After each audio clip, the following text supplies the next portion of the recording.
महाराष्ट्र, पंजाब समेत कुछ राज्यों में तेजी से बढ़ रहे कोरोना के मामले। कोरोना के बढ़ते मामलों ने बढ़ाई केंद्र सरकार की परेशानी। वैक्सीनेशन की प्रक्रिया हुई तेज।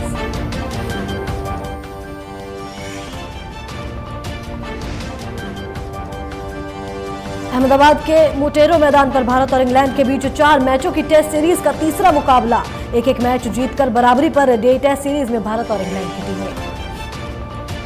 26 जनवरी की दिल्ली हिंसा का आरोपी लखा सिधाना मंगलवार को पंजाब के भटिया जिले में आयोजित किसान महारैली में पहुंचा। लखा सिधाना को नहीं पकड़ पाई पुलिस। दिल्ली पुलिस ने सिधाना पर 1 लाख का इनाम किया घोषित।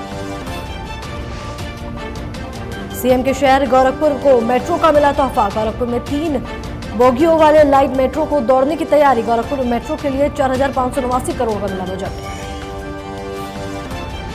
मैनपुरी पुलिस को मिली बड़ी सफलता। पुलिस ने कछुओं सहित एक तस्कर को किया गिरफ्तार। 2 तस्कर मौके से भागने में हुए कामयाब। फरार तस्करों की तलाश कर रही पुलिस।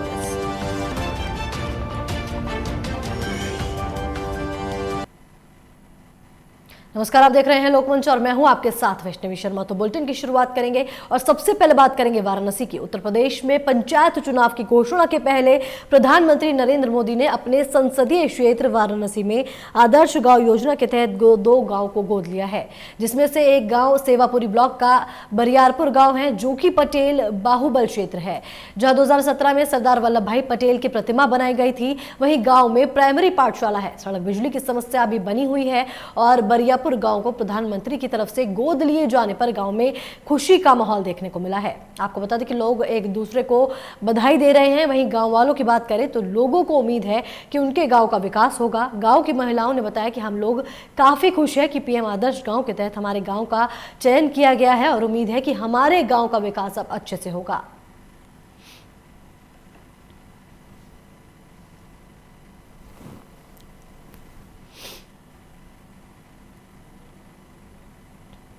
योगी सरकार ने मंगलवार को अपना पहला बजट पेश किया, जिसमें सीएम के शहर गोरखपुर को मेट्रो का तोहफा मिला है। आपको बता दें कि गोरखपुर में 3 बोगियों वाले लाइन मेट्रो को दौड़ने की तैयारी मिली है। साथ ही बताया जा रहा है कि गोरखपुर मेट्रो के लिए 4,589 करोड़ का बजट मिला है। वहीं मेट्रो आने के बाद शहर के विकास की रफ्तार और तेज होगी। बताया जा रहा है कि युवाओं का ध्यान रखते हुए 33,200 पुलिसकर्मियों की भर्ती करने का प्रस्ताव दिया गया है। साथ ही इससे पहले पूर्वांचल के युवाओं को भी रोजगार मिलेगा।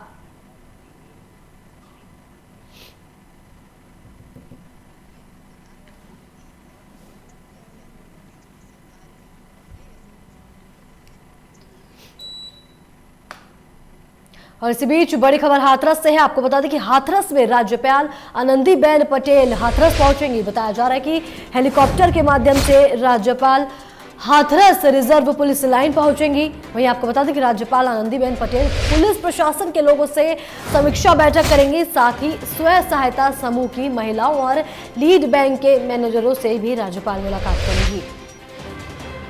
इस वक्त की बड़ी और अहम जानकारी आपको दिखा रहे हैं हाथरस से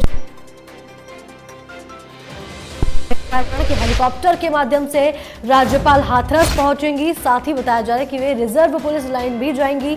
साथ ही राज्यपाल आनंदीबेन पटेल पुलिस प्रशासन के लोगों से समीक्षा बैठक करेंगे और सुरक्षा व्यवस्थाओं का जायजा भी लेंगी। साथ ही बताया जा रहा है कि स्वयं सहायता सेवा समूह की महिलाओं और लीड बैंक के मैनेजरों से भी वे मुलाकात करेंगी। और इस खबर पर ज्यादा जानकारी के लिए हाथरस से हमारे संवाददाता मयंक हमारे साथ फोन लाइन पर जुड़ गए हैं। जी मयंक, राज्यपाल आनंदीबेन पटेल हाथरस पहुंच रहे हैं, इसको लेकर क्या कुछ अपडेट है? अभी आनंदीबेन पटेल जी जो है वो अभी हाथरस नहीं पहुंच पाई हैं, क्योंकि लगभग बताया जाता है कि आधा घंटा इस पहुंचने में लगेगा, क्योंकि मीडिया को प्रतिबंधित कर दिया गया है। और जो सूचना अधिकारी जो है वह प्रेस नोट के जरिए हम लोगों को अवगत कराएंगे। जी मयंक, राज्यपाल आनंदीबेन पटेल हाथरस आ रही है, तो उनको लेकर क्या क्या व्यवस्थाएं की गई हैं पुलिस प्रशासन की तरफ से? पुलिस प्रशासन पूरी तरह से चौकन्ना है और यह सिटी को कम से कम 10 किलोमीटर के दायरे में पूरा प्रतिबंधित कर दिया गया है। जैमर भी लगाया गया है, जिससे कि कोई घटना दुर्घटना और भी जो एलआईयू अधिकारी हैं वह भी चौकन्ने हैं। साथ ही साथ यह भी बताया जा रहा है कि जो पत्रकार यहाँ पहुंचेंगे तो हो सकता है कि पत्रकार आपस में कुछ बातों को ना करें, जिससे कि पत्रकारों को भी प्रतिबंधित कर दिया गया है। जी बहुत बहुत शुक्रिया मयंक इस खबर पर जानकारी के लिए।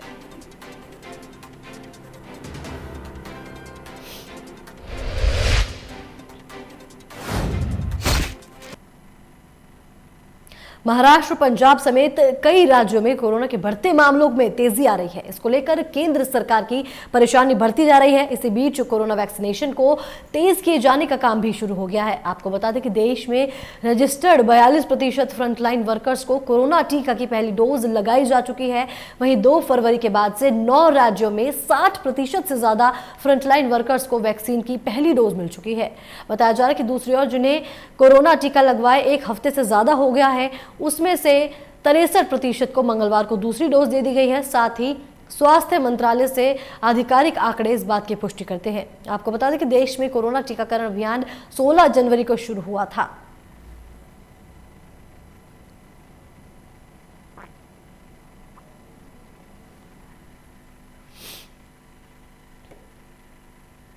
और इसी बीच बड़ी खबर देहरादून से है। आपको बता दें कि देहरादून में महिला कमांडो उत्तराखंड पुलिस में शामिल हुई हैं। आपको बता दें कि पुलिस लाइन में कार्यक्रम का आयोजन हुआ, जिसके बाद बताया जा रहा है कि मुख्य अतिथि के तौर पर मुख्यमंत्री त्रिवेंद्र सिंह रावत ने भी शिरकत की थी।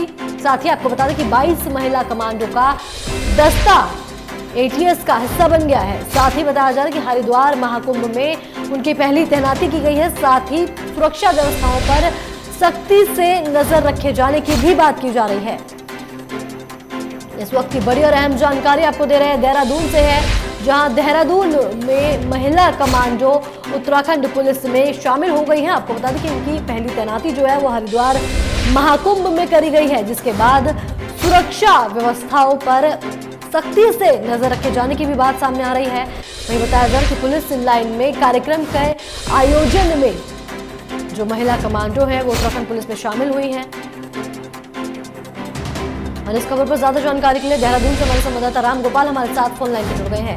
जी राम गोपाल, उत्तराखंड पुलिस में महिला कमांडो शामिल हुई है, इसको लेकर क्या कुछ जानकारी है? बिल्कुल, देखिए, जहां एक NCB मार्केट और पैरा कमांडो को जो एक्शन में देखा जा सकता है, ऐसे में उत्तराखंड में पहली बार जो महिला कमांडो है उसकी फोर्स तैयार की गई है। बहुत जल्द पूरे देश में ये मिसाइल के लिए जो है काम आने वाली है। कहीं ना कहीं जो उत्तराखंड पुलिस की जाबाजी है, कमांडो है, जिन्हें हर बामुश्किल हालात से तैयार मतलब निपटने के लिए तैयार किया जाता है, तो उसी को देखते हुए अब जो है ये महिला कमांडो के जो हिस्सा है वो तैयार किया गया है। जी वैष्णवी। जी राम गोपाल, बहुत बहुत शुक्रिया आपका इस खबर पर तमाम जानकारी के लिए।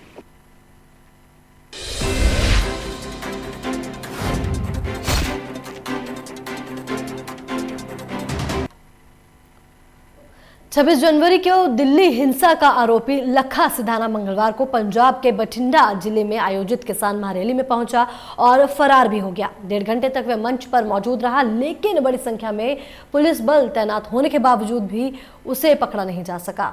आपको बता दें कि दिल्ली पुलिस ने सिधाना पर 1 लाख का इनाम घोषित किया हुआ है। पंजाब सत्कार सभा कमेटी ने मंगलवार को महारैली का आयोजन गांव महाराज की दाना मंडी में किया था, जहां रैली में हजारों की संख्या में युवा किसान और उनके परिवार की महिलाएं शामिल थी। वहीं दोपहर करीब 2 बजे अचानक लखा सिधाना मंच पर पहुंचा। उसे देखते ही युवाओं ने केंद्र सरकार मुर्दाबाद और किसान मजदूर एकता के नारे लगाने शुरू कर दिए। वहीं उसने रैली को संबोधित करना शुरू कर दिया और कहा कि केंद्र सरकार किसानों पर जितने मर्जी झूठे केस दर्ज कर ले, लेकिन किसान अपना हक लेकर ही घर आएंगे। सिधाना ने कहा कि संघर्ष करने वाले लोगों का नाम इतिहास में दर्ज हो जाता है। दिल्ली पंजाब में आंदोलन कर रहे किसान नेताओं को दिल्ली पुलिस गिरफ्तार करने आएगी तो उनका घेराव किया जाएगा।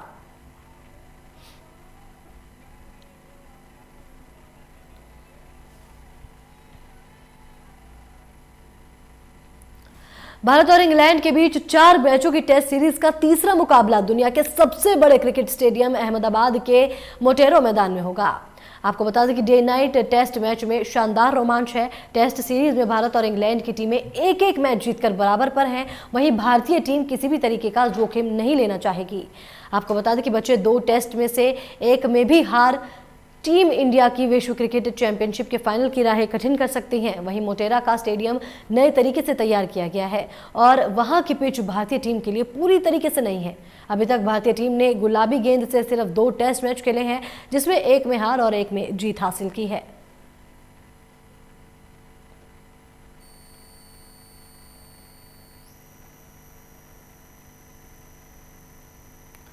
और इसी बीच बड़ी खबर लखनऊ से है, जहां लखनऊ में भारत और दक्षिण अफ्रीका के बीच मैच जो है वो अटल बिहारी वाजपेयी काना अंतर्राष्ट्रीय स्टेडियम में होगा।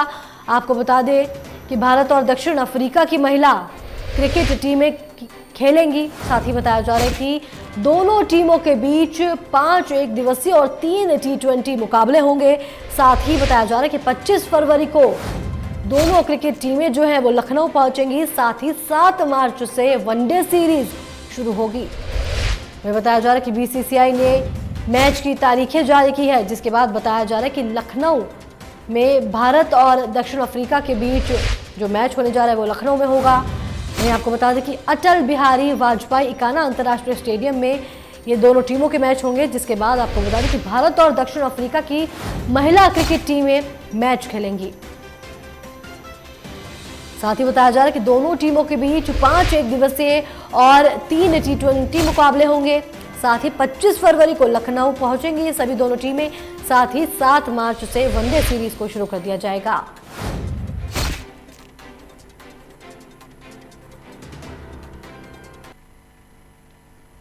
मुजफ्फरनगर के मेरठ रोड स्थित जीआईसी मैदान में संवैधानिक आरक्षण संघर्ष मोर्चा ने महापंचायत का आयोजन किया। आपको बता दें कि आरक्षण जन जागरण रथ यात्रा 1 फरवरी 2021 मां शाकुंभरी देवी सिद्धपीठ से चलकर मुजफ्फरनगर के जीआईसी मैदान में पहुंची, जहां मोर्चा के राष्ट्रीय अध्यक्ष राकेश कुमार कश्यप ने मीडिया की जानकारी देते हुए कहा कि उत्तर प्रदेश के मुख्यमंत्री योगी आदित्यनाथ ने साल 2012 में कश्यप निषाद सहित 17 अति पिछड़ी जातियों को अनुसूचित जाति में शामिल करने का मुद्दा सदन में उठाया था। उन्होंने कहा था कि इस देश को आज़ाद कराने में इन जातियों ने महत्वपूर्ण भूमिका निभाई है और देश की कठिन परिस्थितियों में इन जातियों ने देश की रक्षा की है।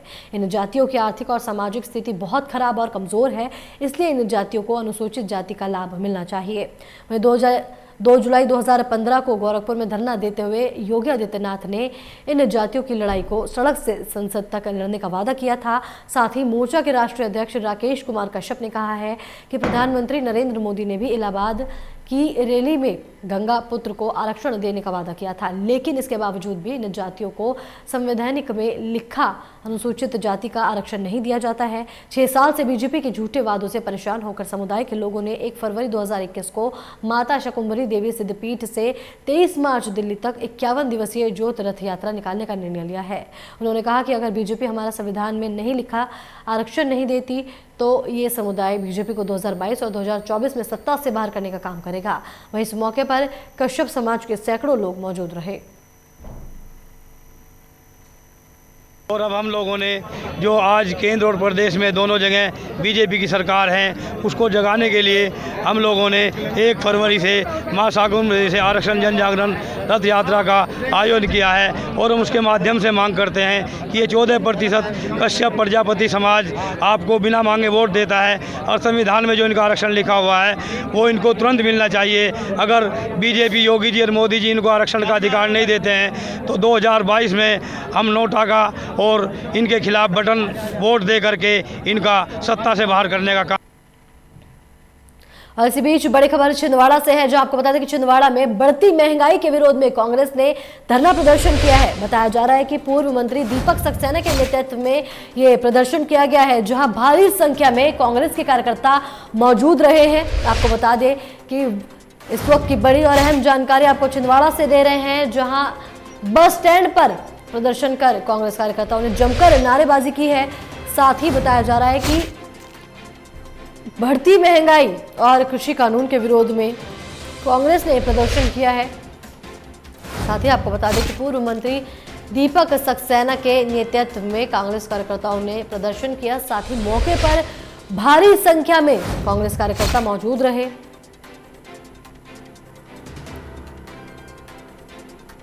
इस वक्त की बड़ी जानकारी आपको छिंदवाड़ा से दे रहे हैं, जहां आपको बता दें कि बढ़ती महंगाई और कृषि कानूनों के विरोध में लगातार कांग्रेस प्रदर्शन कर रही है। और एक बार फिर छिंदवाड़ा में कांग्रेस ने प्रदर्शन किया है। आपको बता दें कि कांग्रेस ने सरकार के खिलाफ जमकर नारेबाजी की। साथ ही ये पूरा प्रदर्शन पूर्व मंत्री दीपक सक्सेना के नेतृत्व में किया गया।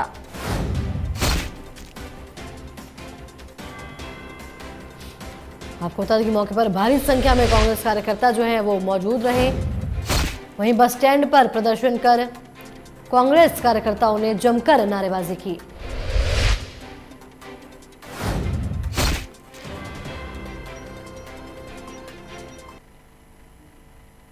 हमीरपुर के सुमेरपुर रामलीला मैदान में मुस्लिम पीस एंड वेलफेयर सोसाइटी ने जनपद के पूर्व सैनिकों और उनकी पत्नियों के साथ साथ वीर नारियों को सम्मानित किया। देश की रक्षा में अपना जीवन कुर्बान करने वालों को सोसाइटी की ओर से अंग वस्त्र और प्रशस्ति पत्र देकर सम्मानित किया गया। वहीं इस मौके पर retired colonel Prem Pratap Singh, colonel doctor MZ Siddiqui, पूर्व सैनिक कल्याण निगम के जिलाध्यक्ष राज बहादुर सिंह मौजूद रहे। वहीं कार्यक्रम के आयोजक डॉक्टर इमाद ने रिटायर्ड कर्नल को चांदी का मुकुट पहनाकर सम्मानित किया। वहीं सम्मान समारोह में पूर्व सैनिकों के साथ देश सेवा में शहीद हो चुके सैनिकों की वीर नारियों भारी तादाद में शामिल हुई। आपको बता दें कि कार्यक्रम के आयोजक डॉक्टर इमाद ने सभी के प्रति आभार जताया। बताया जा रहा है कि एक खबर हमीरपुर से है, जहां पूर्व सैनिकों और उनकी पत्नियों को सम्मानित किया गया है। साथ ही आपको बता दें कि देश की रक्षा में अपना जीवन कुर्बान करने वालों को सोसाइटी की ओर से अंग वस्त्र और प्रशस्ति पत्र देकर सम्मानित किया गया। वहीं इस मौके पर retired colonel Prem Pratap Singh, colonel doctor MZ Siddiqui, पूर्व सैनिक कल्याण निगम के जिलाध्यक्ष राज बहादुर सिंह मौजूद रहे।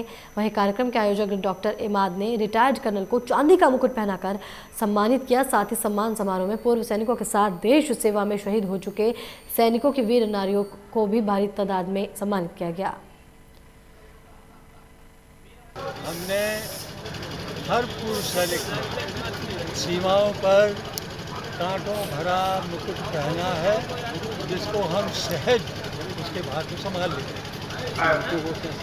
आज के दिन जब यहाँ सब कुछ ठीक ठाक है, ये मुकुट जो है एक जिम्मेदारी प्रदर्शित करता है। आज जो सुमेरपुर नगर में मुस्लिम वेलफेयर सोसाइटी द्वारा पूर्व सैनिकों और पूर्व जो हमारी वीर महिलाओं हैं, उनका जो सम्मान समारोह आयोजित किया गया, डॉक्टर इमाद जी को हम बहुत बधाई देते हैं और शुभकामनाएं देते हैं कि आपने एक बहुत ही सराहनीय कार्य की एक शुरुआत की है।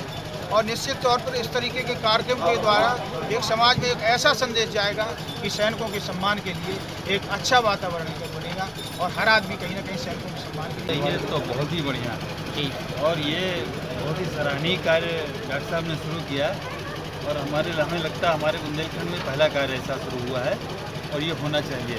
हम लोग जिनके ऋणी हैं, जो हमारे पूर्व सैनिक हैं, इन लोगों की वजह से हम लोग रातों में सो पाते हैं और उनके हम लोग ऋणी, उनका सम्मान तो होना ही चाहिए और ये बहुत ही सराहनीय कार्य है। ऐसा कार्य हमें लगता है कि और लोगों को भी करना चाहिए। पहली मर्तबा इस इलाके में ऐसा समारोह ऑर्गेनाइज किया गया जहाँ पर पूर्व सैनिकों की हौसला अफजाई, इज्जत बख्शी और सम्मान किया गया। मैं बेहद खुश हूँ। हम लोग का यह ख्याल होता है कि खुदा और सैनिक को हम सिर्फ मुश्किलों में याद करते हैं और डॉक्टर इमाद ने इस कहावत को फेल कर दिया। खुदा और सैनिक को अच्छे वक्त में भी याद किया जाता है और मेरी ख्वाहिश है, मेरी दुआ है कि ये सम्मान सिर्फ यहीं पर ना रुक जाए, बल्कि हमारे जो पूर्व सैनिक हैं, जितने अधिकारी यहाँ बैठे हुए हैं, ये वादा करें अपने आप से कि इनकी छोटी छोटी ज़रूरतें होती हैं, किसी थाने में जाते हैं, किसी सरकारी ऑफिस में जाते हैं, कहीं जाते हैं, तो इनकी पूरी मदद करें और रिटर्न मदद करें, तब इस सम्मान का कोई मकसद है। हमने और इसी बीच बड़ी खबर ग्रेटर नोएडा से है। आपको बता दें कि ग्रेटर नोएडा में महिला की हत्या से इलाके में सनसनी फैल गई है। बताया जा रहा है कि ईंट से हमला कर महिला को मौत के घाट उतार दिया। आपको बता दें कि देर रात इलाज के दौरान महिला ने दम तोड़ दिया। वहीं जानकारी पाकर मौके पर डीसीपी पहुंचे, जहां आपको बता दें कि डीसीपी ने घटनास्थल का जायजा लिया। साथ ही मौके पर भारी पुलिस फोर्स को भी तैनात किया गया है। वहीं पूरा मामला दनकौर थाना क्षेत्र के चपरगढ़ का बताया जा रहा है, जहां देर रात इलाज के दौरान महिला ने दम तोड़ दिया। आपको बता दें कि महिला की ईंट से हमला कर जो है मौत के घाट उतार दिया था महिला को, जिसके बाद महिला को देख स्थानीय लोगों ने पुलिस को जानकारी दी। वहीं जानकारी पाकर मौके पर डीसीपी पहुंचे। वहीं डीसीपी ने मौके पर पहुंचकर घटनास्थल का जायजा लिया है। साथ ही बताया जा रहा है कि मौके पर भारी पुलिस फोर्स को भी तैनात किया गया है। इस वक्त की बड़ी जानकारी आपको ग्रेटर नोएडा से दे रहे हैं। चपरगढ़ गांव में 50 वर्षीय उर्मिला नामक महिला की ईंट मार करके हत्या कर दी गई है। इनके हस्बैंड निंदर और ये काफ़ी दिनों से यहाँ पे किराए पर रह रहे थे, 6-7 साल से निंदर के मकान में अंडे की ठेली लगाते हैं। अपना सामान लेकर जब ये लोग दुकान घर पहुँचे हैं, घर पहुंचने 15 मिनट रुकने के बाद ये फिर वापस आ गए हैं कि स्वेटर मेरा छूट गया है, लेकिन ये 10 मिनट अनावश्यक रुकने के बाद गए हैं। ये क्यों रुके हैं समझ से परे की बात है। और फिर जब ये घर गए हैं तो इनका कहना है कि हमारी पत्नी नहीं है, लोगों को बताया है, कमरे में ही बुलेट का निशान है।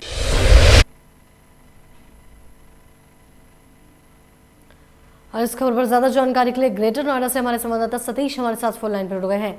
जी सतीश, ईंट से हमला कर एक महिला को मौत के घाट उतार दिया, क्या कुछ पूरी जानकारी है?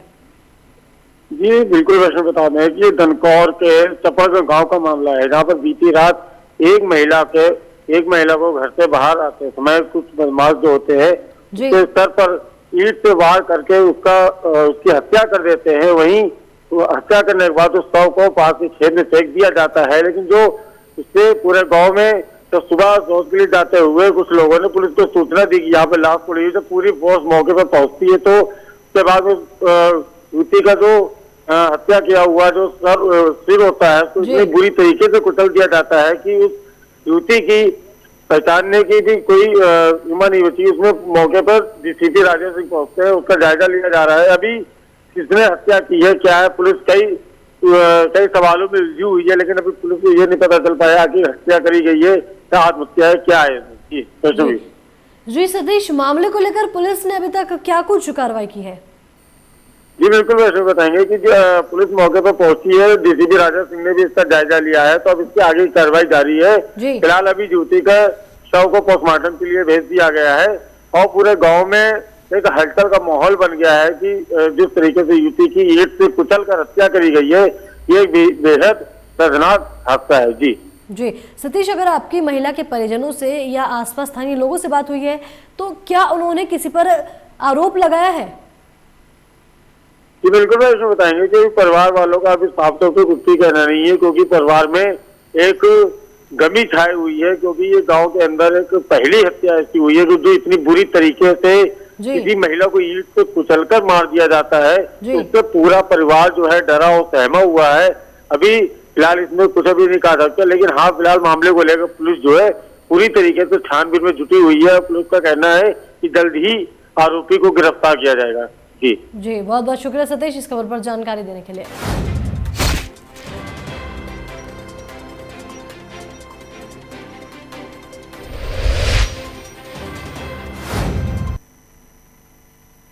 हमीरपुर जिले में 3 दिन पहले जिला बेसिक शिक्षा अधिकारी कार्यालय में तैनात वित्त लेखा अधिकारी को एंटी करप्शन टीम ने रंगे हाथों 25,000 रुपए की रिश्वत लेते हुए पकड़ लिया था। जब इस मामले में नया मोड़ आ गया है, आपको बता दें कि कई शिक्षक संघ वित्त मंत्री लेखा अधिकारी को कार्यालय से घसीटते हुए बाहर ले गए।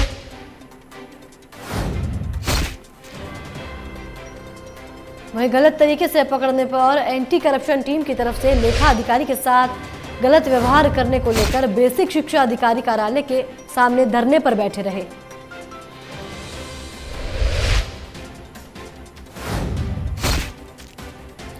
और आपको बता दें कि इस वक्त की बड़ी खबर अमरोहा से आ रही है, जहां बताया जा रहा है कि अमरोहा में पुलिस ने जो शव है वो पोस्टमार्टम के लिए भेज दिया है। आपको बता दें कि कसीमाबाद के पास 2 व्यक्तियों के शव मिलने से इलाके में हड़कंप मच गया है, जिसके बाद बताया जा रहा है कि स्थानीय लोगों ने मामले की जानकारी जो है वो पुलिस को दी। वहीं जानकारी पाकर पुलिस मौके पर पहुंची, जिसके बाद पुलिस ने दोनों शवों को पोस्टमार्टम के लिए भेज दिया है। साथ ही पुलिस ने मामला दर्ज कर आगे की कार्रवाई शुरू कर दी है। वहीं ये पूरा मामला गजरौला थाना क्षेत्र के कासिमाबाद गांव का बताया जा रहा है, जहां आपको बता दें कि 2 लोगों का शव मिलने से इलाके में सनसनी फैल गई, जिसके बाद शवों को देख स्थानीय लोगों ने मामले की जानकारी पुलिस को दी। वहीं जानकारी पाकर पुलिस मौके पर पहुंची और दोनों शवों को कब्जे में लेकर पोस्टमार्टम के लिए भेज दिया। आपको बता दें पूरा मामला गजरौला थाना क्षेत्र के कासिमाबाद गांव का बताया जा रहा है, जहां मामला दर्ज कर पुलिस ने आगे की कार्रवाई शुरू कर दी है।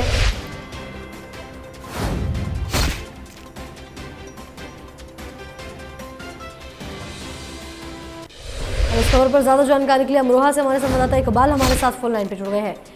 जी इकबाल, 2 व्यक्तियों का शव मिला है, इसको लेकर क्या कुछ अपडेट है आपके पास?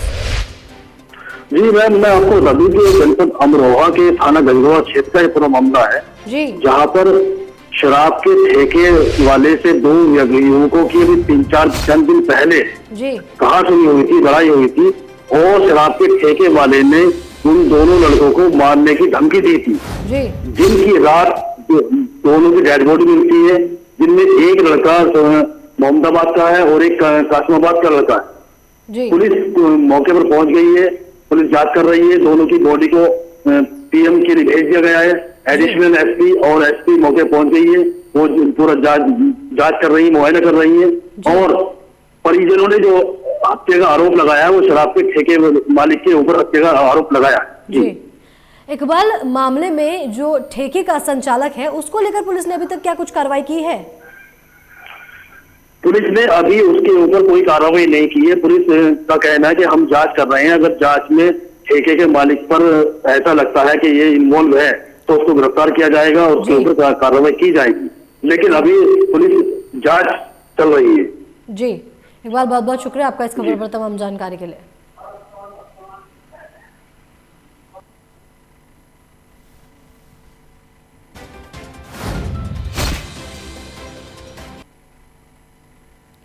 महोबा के अपर जिलाधिकारी लगातार 2 बैठकों के बाद इतना तनावग्रस्त हो गए हैं कि उन्हें दवाइयों का सहारा लेना पड़ रहा है। आपको बता दें कि अस्पताल से दवा लेने के बाद एसडीएम साहब बिना किसी को सूचना दिए अचानक लापता हो गए।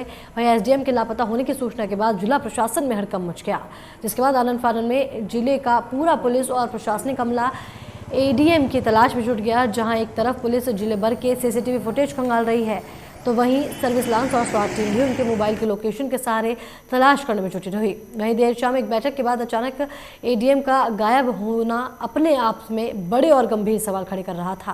वहीं चित्रकूट धाम मंडल के मंडलायुक्त आईजी सहित जिले के आलाधिकारी 6 घंटे की तलाश के एसडीएम को जिला के एक सरकारी गेस्ट हाउस में आराम करते हुए पाकर राहत की सांस ली।